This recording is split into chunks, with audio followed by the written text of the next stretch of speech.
Hello बच्चों, कैसे हो आप लोग।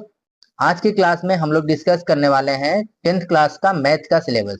सीबीएसई बोर्ड के लिए मैथ का सिलेबस जानना आपके लिए बहुत जरूरी है। कौन सा एक्सरसाइज कितने मार्क्स का है और उसके लिए कितना टाइम देना है, ताकि आप उसी के अकॉर्डिंग अपनी तैयारी कर सको। सबसे पहले नंबर सिस्टम आपका बहुत छोटा सा चैप्टर है, और अगर आपने थोड़ा सा भी इसमें ध्यान दिया तो आपके 6 मार्क्स कहीं नहीं जाने वाले, पक्का मिलने वाले हैं। नंबर सिस्टम में एक ही चैप्टर है, रियल नंबर।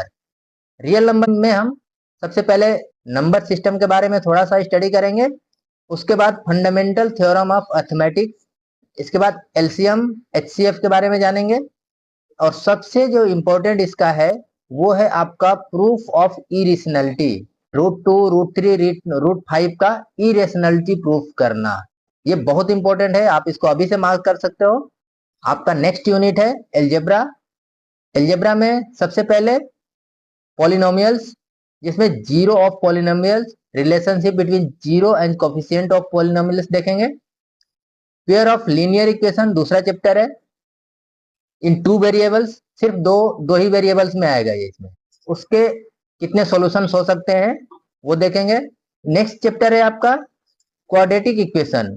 क्वाड्रेटिक इक्वेशन में स्टैंडर्ड फॉर्म जो क्वाड्रेटिक इक्वेशन का है, A X square plus B X plus C is equal to 0, जिसमें इंपॉर्टेंट कंडीशन है कि आपका ए जो नॉट इक्वल टू 0, ए 0 नहीं हो सकता। क्यों? क्योंकि अगर ए 0 हो गया तो ये क्वाड्रेटिक इक्वेशन नहीं रहेगा। इसका सॉल्यूशंस देखेंगे फैक्टराइजेशन मेथड से, relationship between discriminant and nature of roots, okay. और क्वाड्रेटिक इक्वेशन के बेस पे सिचुएशनल प्रॉब्लम, कौन कौन से डे टू डे एक्टिविटीज में हमारे प्रॉब्लम्स आ सकते हैं उस पे। नेक्स्ट है अर्थमेटिक प्रोग्रेशन। अर्थमेटिक प्रोग्रेशन में nth टर्म फाइंड करना और nth टर्म का सम फाइंड करना, इस तरह के क्वेश्चन आएंगे कि कोई भी एक एपी सीरीज दी होगी, उसमें आपको nth टर्म फाइंड करने के लिए बोल देगा, या फिर nth टर्म का सम फाइंड करने के लिए बोल देगा। थर्ड यूनिट है आपकी कोऑर्डिनेट ज्योमेट्री। कोऑर्डिनेट ज्योमेट्री में एक ही चैप्टर है कोऑर्डिनेट ज्योमेट्री।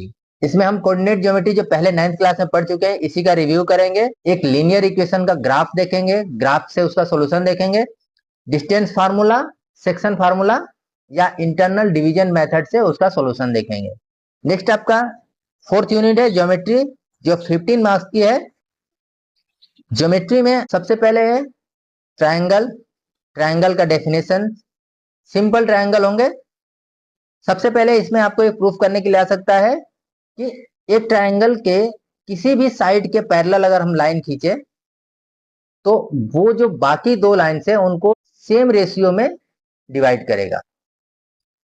सेकेंड पॉइंट आपका, सेकेंड जस्ट उसके अपोजिट है। अगर लाइन दो साइड्स को सेम रेशियो में डिवाइड कर रहा है तो वो थर्ड लाइन के पैरेलल है, ये प्रूफ करना है।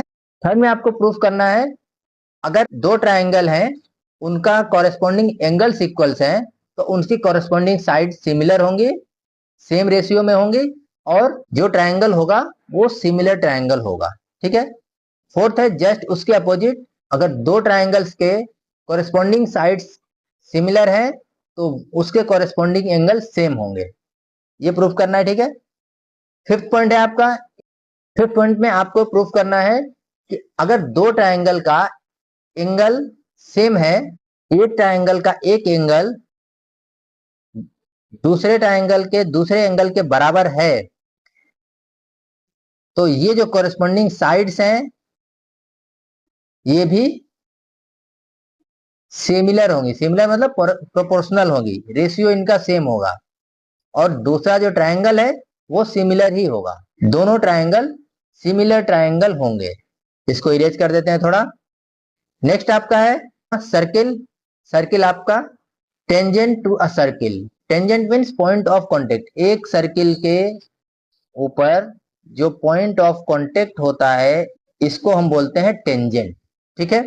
पहला पॉइंट इसमें प्रूफ करना है हमें, सर्किल के किसी भी पॉइंट पे टेंजेंट जो होगा वो हमारे रेडियस के परपेंडिकुलर होगा। अगर उस पॉइंट से हम रेडियस ले तो ये राइट एंगल होगा, ये प्रूफ करना है।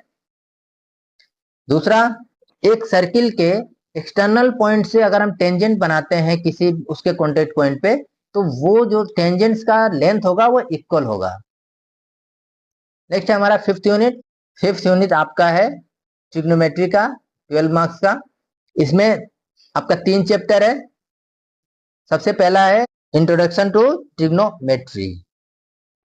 इसमें सबसे पहले आपको पढ़ना है trigonometric ratio, right angle triangle में their proof, their existence, value of trigonometric ratio, उनके 30 डिग्री पे क्या वैल्यू होगा, 45 पे 60 डिग्री पे क्या रेशियो होगा, और उनके बीच में रिलेशन।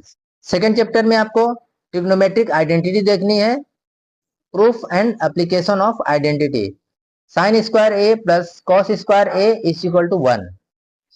सिंपल आइडेंटिटी दिया होगा इसमें, साइन का, कॉस का, 10 तक। ओके। थर्ड इसमें एक्सरसाइज है हाइट एंड डिस्टेंस। इस वाले एक्सरसाइज में सिंपल प्रॉब्लम्स होंगे हाइट एंड डिस्टेंस पे, जिसमें एंगल ऑफ डिप्रेशन और एंगल ऑफ एलिवेशन दोनों 30, 45 या 60 डिग्री के ही होंगे। एंगल ऑफ डिप्रेशन और एंगल ऑफ एलिवेशन क्या होता है, देखिए।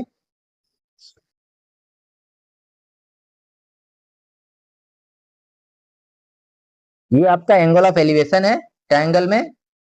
अगर ये एच है, ये बेस है, तो ये आपका एंगल ऑफ एलिवेशन है और ये एंगल ऑफ डिप्रेशन।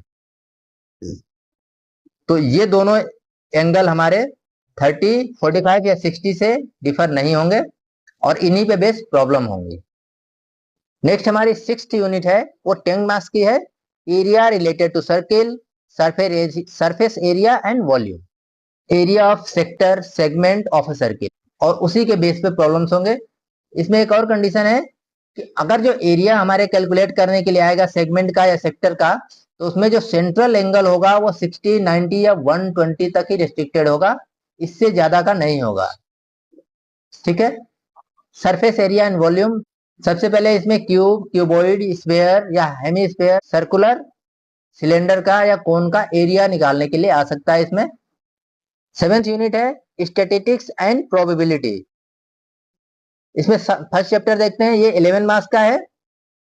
देखिए इसमें फर्स्ट एक्सरसाइज आपकी है स्टैटिस्टिक्स।